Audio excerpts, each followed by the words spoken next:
할렐루야, 반갑습니다. 오늘도 말씀을 나눌 때 말씀이신 하나님의 은총이 우리 모두를 새롭게 하기를 주의 이름으로 축원합니다. 오늘 우리들이 살펴볼 왕은 남구대왕인 그 아마샤 왕에 대한 내용입니다. 아마샤는 나이가 25세 청년으로 왕위에 올라서 29년 동안 그 유다를 다스리는데 그의 재임 초기는 비교적 정직하고 선정을 베풀었습니다. 3절에 그의 행위가 나오고 있는데 아마시아가 여호와 보시기에 정직히 행하였으나 그의 조상 다윗과는 같지 아니하였으며, 다윗 왕과 같은 선정의 모습은 아니지만 그래도 선한 모습으로 이렇게 나타나고 있는 것을 알 수가 있습니다. 아마시아가 선정을 베풀게 된 데는 그의 어머니 여호와단에 영향력이 있었던 것을 볼 수가 있습니다. 그 2절에 보면 어머니의 이름이 나오는데 그가 왕이 된 때에 나이 25세라 예루살렘에서 29년간 다스리니라. 그의 어머니 이름은 여호와단이요 예루살렘 사람이더라. 성경에 어머니 이름이 나오는 것은 그 사람이 선한 사람이든지 아니면 악한 사람이든지 둘 중에 하나인데, 그의 어머니 그 여호와단이라는 그 이름은 여호와 하나님은 기쁨이란 뜻을 가지고 있습니다. 그래서 그것을 볼 때 아마시아가 나라를 다스리면서 선한 정치를 하게 된 데는 어머니 여호와단에 영향력이 있었던 것을 알 수가 있습니다. 아마시아는 왕위에 오르자 그의 아버지를 죽인 그 요사갈과 여호사바들을 처단하면서 시작합니다. 아무리 아버지가 잘못된 왕이었다 할지라도 아버지를 죽인 자들을 살려두어서는 통치가 쉬운 일이 아니죠.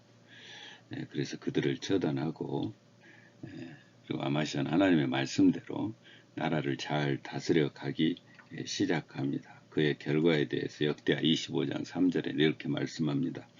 그의 나라가 굳게 서매. 할렐루야. 굳게 섰다라는 말은 하나님의 은혜 가운데서 하나님께서 보호하시고 지켜주었다라는 그런 의미가 담겨 있습니다. 자, 이런 때에 에돔이라는 나라가 유다 남쪽을 침공해서 백성들을 죽이고 재물을 갈취해가는 그런 사건이 일어납니다. 어떻게 보면 이 사건은 이제 이 아마시아의 그 신앙을 점검해보는 그런 전환점이라고 할 수 있는데요. 그 에돔에서 침략해서 백성들을 죽이고 이제 재물을 갈취해 간다는 보고를 들은 아마시아가 에돔을 몰아내기 위해서 이제 전쟁을 선포합니다. 그래서 온 백성들과 함께 이제 전쟁을 하는 것을 선포하게 되는데, 또 이 일이 문제가 됩니다.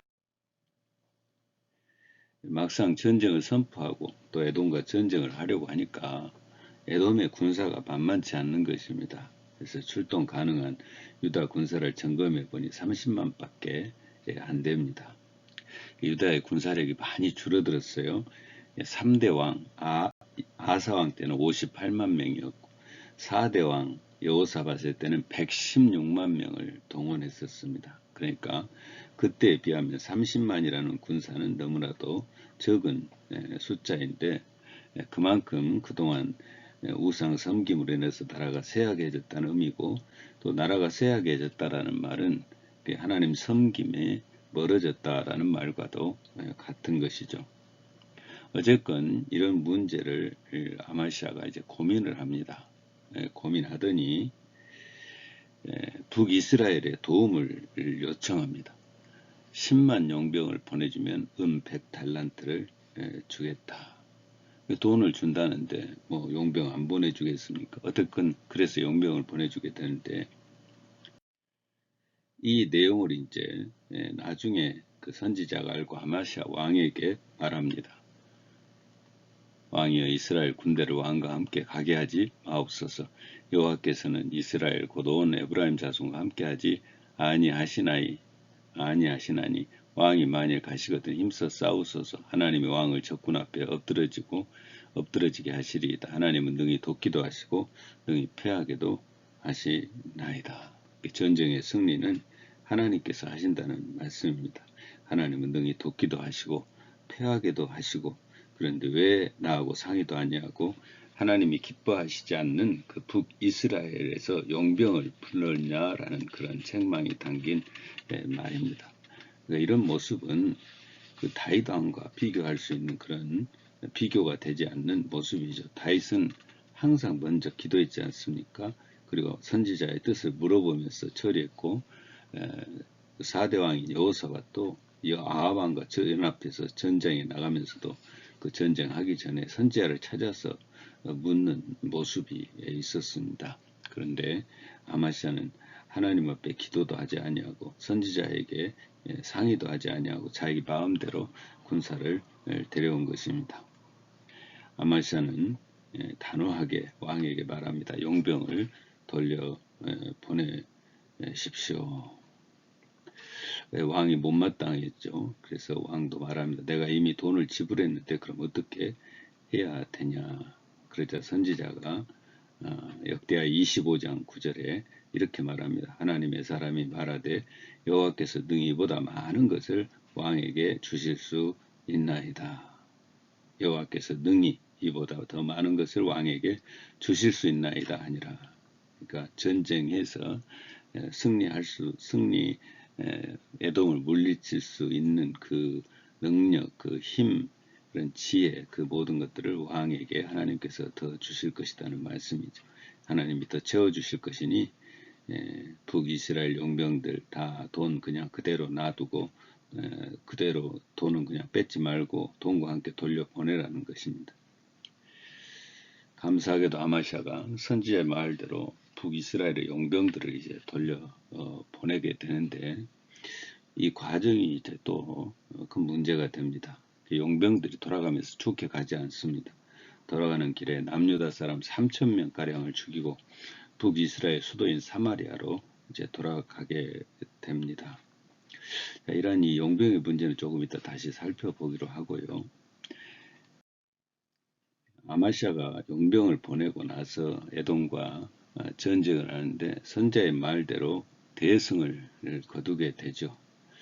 아마시아가 담력을 내어 그의 백성을 거느리고 소금 골짜기에 이르러 세일 자손 10,000명을 죽이고 유다 자손이 또 10,000명을 사로잡아 가지고 바위 꼭대기에 올라가서 거기서 밀쳐 내려뜨려서 그들의 온몸이 부서지게 하였더라. 할렐루야.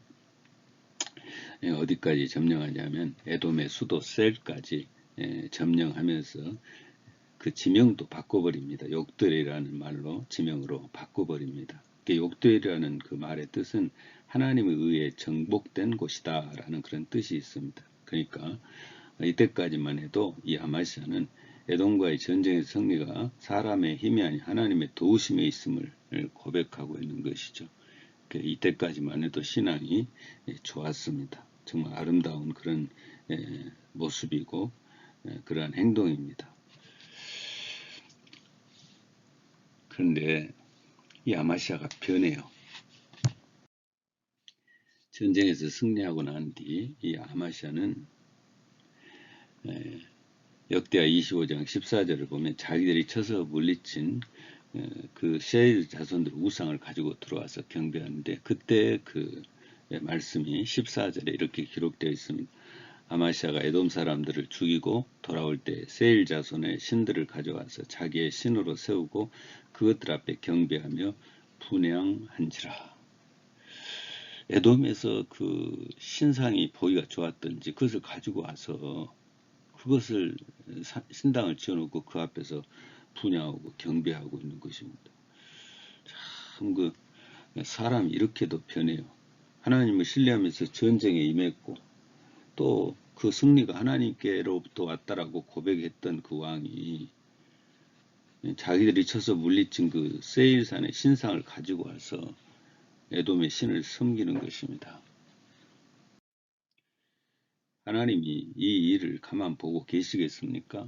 이번에도 이름 모를 선자를 파송해서 말합니다.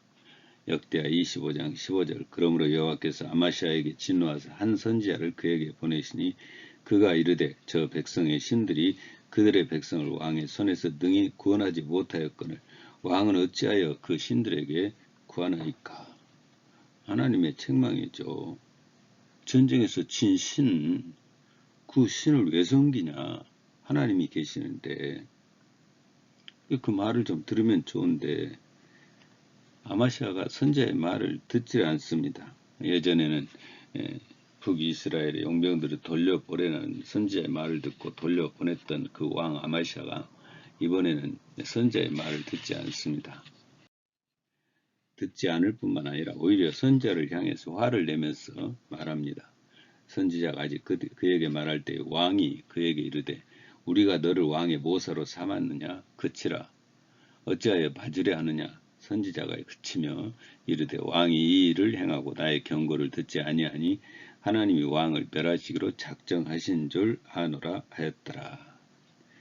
결국 이 일로 인해서 아마시아는 후에 북이스라엘 요아스 왕과 전쟁을 하고 그 전쟁 중에 포로로 잡혀갑니다.